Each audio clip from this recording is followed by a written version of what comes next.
All right, everybody, we're back here for round number 4 of our MOCS recap. This round we're playing against Boland, who I would say with probably about 90% certainty that they were going to be playing Amulet. So, lost the die roll against Amulet. Let's see what our hand is. All right, we open on classic Shadow hand, Swiss Beer, Wobble, Thoughtseize, Shadow, lands. Not much to say here. Easy keep. It's just a question of what do we lead with on turn 1, whether it's Thoughtseize or Swiss Beer. I think it really depends on what they do.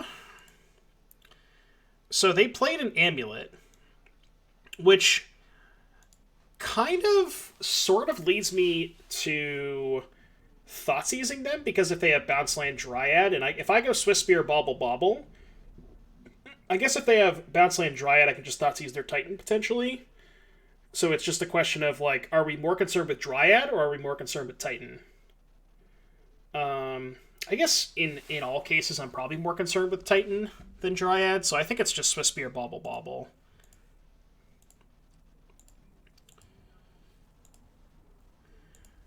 And I don't remember if I cracked both of these. I think I crack at least one, obviously. Cracking one of their upkeep is free, just to get more information. So they have a castle on top. They have a turf, and I believe they had a 3-drop here, I think. They picked up Forest. Yeah, they had the Dryad. They played Field. So we know their hand is Forest, Castle, and some unknown cards. I think because I didn't have a fetch line, I just cycled the Bobble here, which makes sense. And they had an Azusa on top. Alright, so a couple of options here. We can cast some Thoughtseizes. Unfortunately, we can't go Shockland, Thoughtseize, Shadow, because we're 2 points short of that. So we could Night's Whisper this turn, but we wouldn't get to attack. So knowing that their hand is Forest, Castle, 2 unknowns, they have Azusa on top, I think most likely what my line is going to be next turn, almost certainly, is kill your Azusa, kill your Amulet with the Gulligan's command. So I think I should Thoughtseize here in case they have Bounce Land Titan. I obviously don't want to get Titan next turn, so I think I kind of have to Thoughtseize. It's unfortunate that I don't get to really attack. So they have Explore and some lands, so we'll take the Explore. And I think what I ended up doing was playing Blood Crypt untapped and attacking. It's kind of hard for them to block, I think. If they block and I have Bolt, it's like kind of medium. I don't remember if they blocked or not. No, they didn't. Okay, so we got 2 free points in. Now, I actually thought about Thoughtseizing here just to deal myself 2 points for this Shadow, because I know I'm going to probably tap out next turn. So if I'm guaranteed to Gulligan's command next turn... So these are their 3 cards in their hand plus the top card of their deck.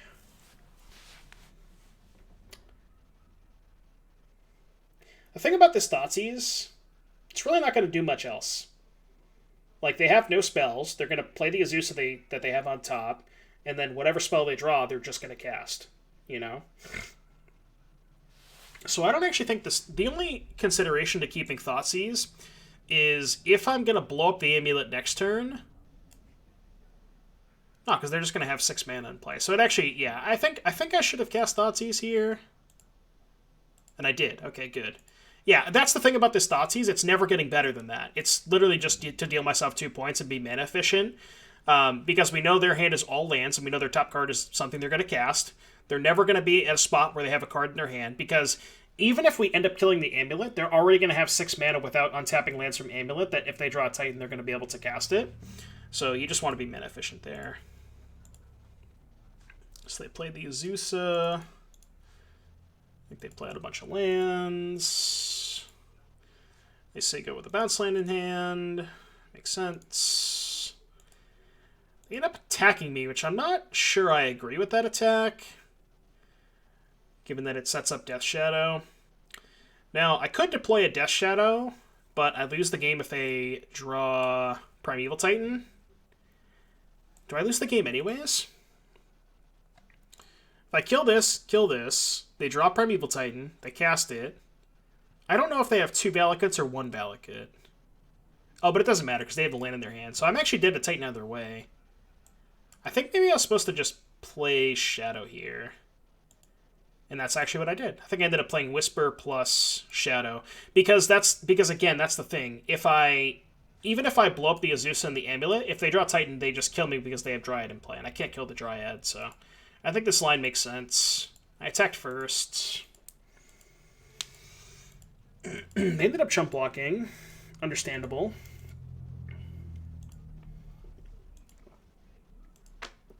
They drew Castle, it's not a Titan, and now I believe they are dead. Yeah, they're super dead. So yeah, that was a spot where we couldn't beat Titan anyways, so no reason to play around it. Alright, cool. That was game 1. Not a whole lot to see there. They drew their setup, but they just never found a Titan. We'll see game number 2.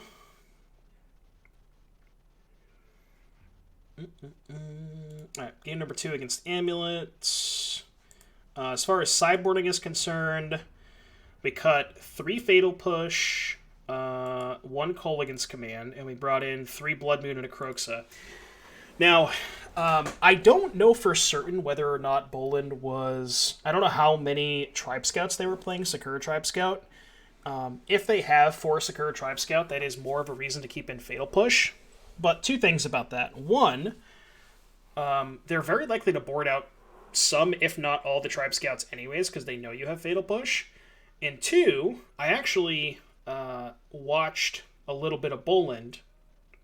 I watched because Boland streams with... Boland did a couple prelim streams with Amulet. And I watched him sideboarding against Shadow, and he was shaving a lot of his Dryads. And because they were shaving a lot of Dryads, I thought it was not necessary to keep in any Fatal Pushes. Where can I see the Shadow list? If you hop... Well, I'll get... let's see. If you go to the Discord... If you hop into the Discord under the the Sideboard Guide channel, the list should be there. I could pop it up on screen real quick, too, if you wanted to... here, I'll show you real quick. Just if you want to screenshot it. Let's just do this real quick. Here's the list if you want to screenshot it.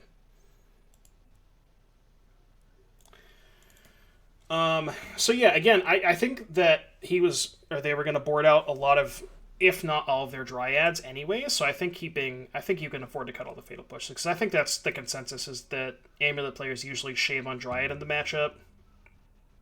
Maybe it's a little different because when I have access to Blood Moon, I'm not sure. But at least that's what I've seen.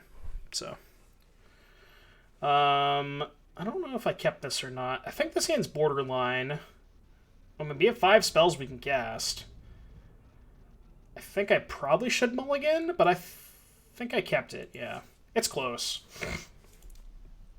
This hand is really, really high upside. For sure. Given that I drew Scourge, what am I supposed to lead on here?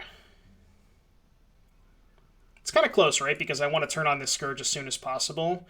It kind of comes down to the same theory as last game. It's like, do we want to Thoughtseize early to try and fight over the 3-drops, or do we want to Thoughtseize later to try and fight over Titans? I thought that because I had Blood Moon, I was actually okay with them deploying a 3-drop, because then, let's say they, like, play a tap land next turn and then land Dryad the turn after. As long as I draw lands, I can slam Blood Moon. And as long as you play Blood Moon after Dryad, the way that the timing stamp works, Blood Moon sort of overrides Dryad. So I thought because of that, I didn't really want to fight over the 3-drops, which means I think I should play Bomat first. I think that's what I did. Yeah.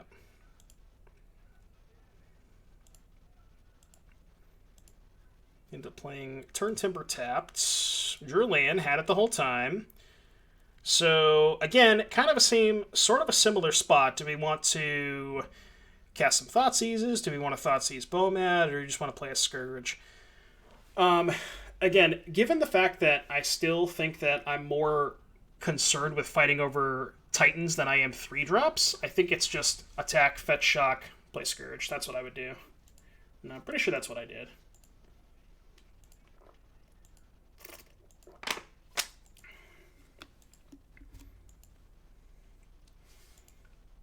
I got a basic. Oh, I got a basic as a Blood Moon. Right, that makes sense. Okay. I was like, why did I get a basic? But yeah, I have Blood Moon. Obviously, this is really bad if they exactly have their one Radiant Fountain in their hand, but they only have one. It's really hard to play around just a natural drawn Radiant Fountain.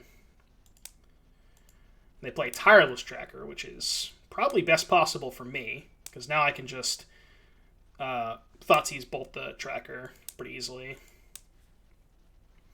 Thoughtseize first. I took Pact because Pact is more versatile than Titan. I mean, they're kind of the same card, but worth noting, they have all tap lands in their hand, so they can't even necessarily Titan on 6. But this game's not going to get to turn 6, assuming they brick off.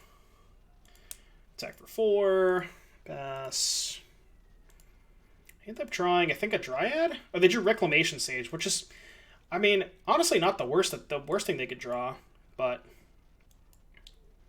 it's a little unfortunate that they kind of had to play it, you know, before I played Blood Moon. I'm pretty sure, no, I didn't draw a land here. So what did I do? Oh, I Thoughtseize first, because it makes my Scourge bigger. So if I Thoughtseize first, I go to 13. This is a 2-turn clock. So that's definitely right. And I want to take their Titan to leave them with 2 lands. And then I think I just played Bomat and offered the trade. Because if they trade here, they have to draw a creature to chump block this next turn or it's lethal. So I don't really care if they trade. I think they chump blocked. Oh, they didn't have to. They could just chump block next turn, true. They didn't have to chump block this turn. And then, see, we draw. I don't think it matters. Moto replay function. I don't remember what happened. The Moto replay function has stopped. Alright, so we drew Thoughtseize. So we can't really set up lethal. We know they have a Valakut and an Unknown. But even if the Unknown is a Titan, they still have to draw an untapped land. And even at that point, we're not even really that far behind. Obviously attack with both, because they have the chump block is forced on the Scourge. I think I Thoughtseized them just to make sure. Or I played Croxa to put them to 1. Oh, because now they had no out. So if I Croxa here, even if their last card is a Titan, I guess they could just discard the Valakut, go to 1. Draw an untapped land, play Titan. 1, 2, 3, 4, 5. Make 2 zombies. Yeah, I guess that would make it so they wouldn't be dead. But this basically means they have to discard Valakut. Oh, well, they discarded Gruul Turf. They just draw lands. And they didn't have anything anyways. Okay.